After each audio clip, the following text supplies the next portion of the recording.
तृतीयपंथी लोक आणि डंकापूजा या दोघांचा जेव्हा आपण संबंध शोधायला सुरुवात करतो त्यावेळेला एक गोष्ट समोर येते, ती म्हणजे 150 ते 200 वर्षापूर्वी तृतीयपंथ्यांचे गुरु यांना तुळजापूरला जाऊन तुळजाभवानी मातेचं दर्शन घेणं जमलं नसल्यामुळे स्वतः तुळजाभवानी मातेने डंका चौकामध्ये येऊन त्यांच्या गुरूंना आशीर्वाद दिला, दर्शन दिलं आणि त्या दिवसापासून तृतीयपंथी लोक हा सण अत्यंत उत्साहाने या डंका चौकामध्ये साजरा करतात, मिरवणूक काढतात आणि आनंदाने नाचतात, गातात आणि देवीची आराधना करताना आपल्याला दिसतात। हा सण लय मोठा आहे। 9 दिवस नवरात्र असल्यामुळं 1 दिवस डंका येत आहे। ह्या डंका केल्याशिवाय आम्हाला वर्षभराचं जोगा रुजू नाही, त्यामुळं हे डंका होत आहे। या पूजेपासून तुम्हाला म्हणजे नेमकं काय काय तयारी करावी लागते?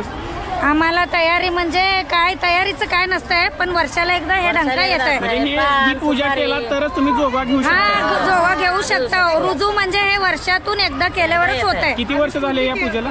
आता किती वर्ष झालं? आता आम्हीच करून 35 वर्ष झालं। मी 35 वर्षापासून करतो। म्हणजे आता तुमच्या नंतर तुमच्या पिढीला हे कसं जाणार? कसं जाणार? तसंच आता समजणार। आता घरात करतो म्हटल्यावर त्यांनी पण आमच्या सोबत येऊन बघून तसंच करणार परंपरा। आणि याच्यानंतर तुळजापूर रूपाभवानी माता मंदिर वगैरे तुम्ही जाताय? ही आपली ज्योत वगैरे परडी वगैरे घेऊन जाताय, कवड्याची माळ वगैरे घालून। आता पुढची पिढी करायला तयार नाहीये, मग तुम्ही काय म्हणताय? आता आम्ही असेपर्यंत आम्ही करावंच लागतं। आता देव आम्हाला आली म्हणल्यावर मग आता त्यांच्या मनात आलं की त्यांनी करून घेतात। देवी काय मागितलं ताईला?